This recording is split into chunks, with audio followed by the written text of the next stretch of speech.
Étant journaliste indépendant, je me permets d'aujourd'hui défendre les jeux vidéo par rapport à un article m'ayant choqué. Il a été réalisé par Claire Gallois, il est paru dans Le Point. Vous pourrez d'ailleurs le retrouver à l'adresse suivante.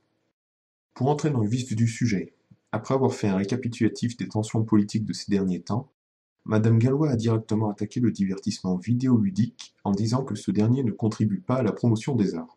Ce qui en soi est une grosse erreur, car si vous vous renseignez bien, de nombreux jeux vidéo requièrent beaucoup de connaissances car ils reconstituent fidèlement un lieu, une époque, un passage historique. On ne parlera même pas des allusions culturelles qu'on peut rencontrer dans ces derniers. Je suis même indigné de constater que la journaliste parle de grandes licences en ayant l'air de dire que personne ne les connaît. Excusez-moi, mais je pense sincèrement que le monde n'est pas si vieillot que vous le pensez.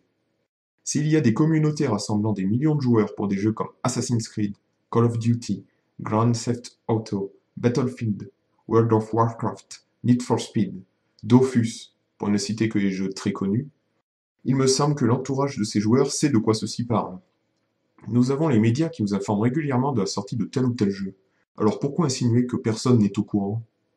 Maintenant, on va commencer à aborder le gros point noir soulevé par Madame Gallois.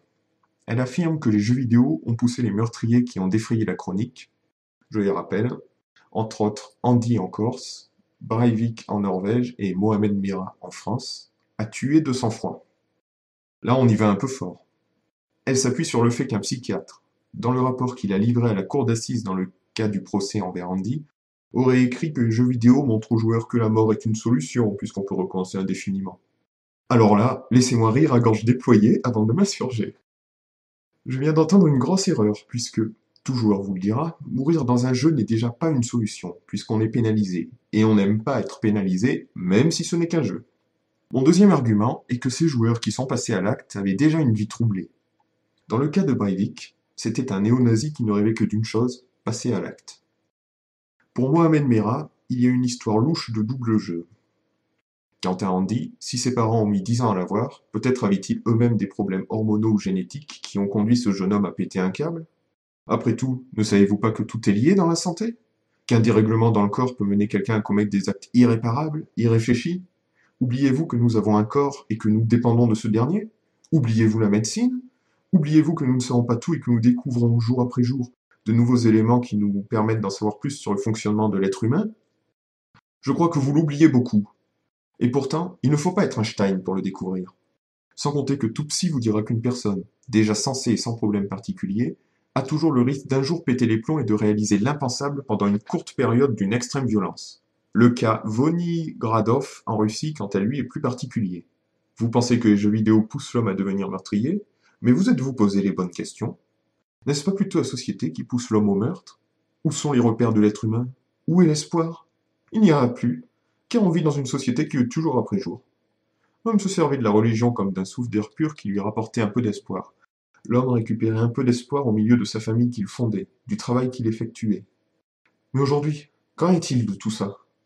Un travail asservissant devant être de plus en plus productif sur un temps de plus en plus court pour un salaire de plus en plus bas et une existence de plus en plus pitoyable. Et oui, je ne pense pas que ce soit les jeux vidéo qui aient poussé des salariés à se suicider. Aucun repère. De la violence continue depuis la plus tendre enfance. Dans les écoles, nos chers petits rencontrent bagarres, raquettes, maltraitance, harcèlement, et j'en passe tellement il y en a. Dans la rue, on se fait agresser de nos jours pour une cigarette, 1 euro, un regard, ou je ne sais quoi de plus futile qui peut vous faire poignarder. Mais vous rendez-vous compte, quand même? Nous allons jusqu'au milieu de travail, quand des employés en viennent aux mains pour régler de soucis de bureau, qui se font des crasses les uns les autres pour tenter de chasser telle personne qu'ils n'aiment pas, et j'en passe. Ne pensez-vous pas que la violence est omniprésente? On ne prend plus soin de l'individu en tant qu'homme, on le traite comme une machine, et voilà où on en est. Ne pensez-vous pas que le problème serait à régler en amont? Ne pensez-vous pas qu'il faut responsabiliser chaque individu au lieu de tout faire à sa place? Jetez un coup d'œil dans cette société. Qui se casse le cul à chercher une solution à un problème lorsque chacun en rencontre? Personne, car tout doit tomber tout cuit. Non, je dis non, non et non. On a déresponsabilisé l'homme, on lui a détruit l'espoir, on en a fait devenir un robot, et voilà qu'on se déresponsabilise encore plus en accusant les jeux vidéo de rendre fou l'homme. Quelle maturité, quelle preuve de grande sagesse. De par mon expérience de joueur et de par l'expérience que j'ai de la société, vous vous leurrez complètement en accusant les jeux vidéo. Ils ne sont nullement responsables de ce qui arrive actuellement. J'ai joué à de nombreux jeux qui ont fait polémique. Mon verdict? Si on est censé, responsable, on sait que ce n'est qu'un jeu. On sait ce qu'on a à faire dans la vraie vie. On sait comment se comporter. Je joue à GTA, Battlefield et de nombreux jeux d'horreur, de baston, et plein de titres, on va dire, violents. Est-ce pour ça que je vais assassiner tout le monde dans la rue? Les jeux vidéo étant de plus en plus réalistes, permettent sans doute à des fous de s'entraîner pour tuer. Mais dans ce cas, c'est un problème de société qu'il faudrait résoudre. Quand on pense que des personnes potentiellement dangereuses peuvent légalement posséder une arme blanche, une arme à feu, ou effectuer des sports de combat, ou bien encore rentrer dans la police, la gendarmerie, l'armée et apprendre à tuer, là, vous avez vraiment peur. Car malheureusement, on accuse beaucoup les jeux vidéo, mais on oublie énormément tout le reste. Ne serait-ce que la lecture de livres, le visionnage de films ou de séries peut aider un déséquilibré à commettre des actes. Alors qu'en est-il de votre verdict, mesdames et messieurs les professionnels? Moi j'en ai un. Et pourtant, je ne suis qu'un humble jeune homme majeur. Pour moi, le risque zéro n'existe pas. Et si nous devions le faire exister, nous arriverions à des dérives qui empêcheraient de nombreux individus de vivre. Alors, plutôt que de partir dans plus de dérives qu'il y en a actuellement, revoyons le problème en amont. Faisons une société d'individus responsables et occupons-nous de chacun au cas par cas en ne négligeant aucun, je dis bien aucun acte suspect rapporté. Si la société s'entraidait réellement, les prisons seraient peut-être bien moins pleines qu'elles le sont. Car après tout, avant qu'une personne commette l'irréparable, peut-être serait-il possible de l'aider afin d'empêcher son passage à l'acte.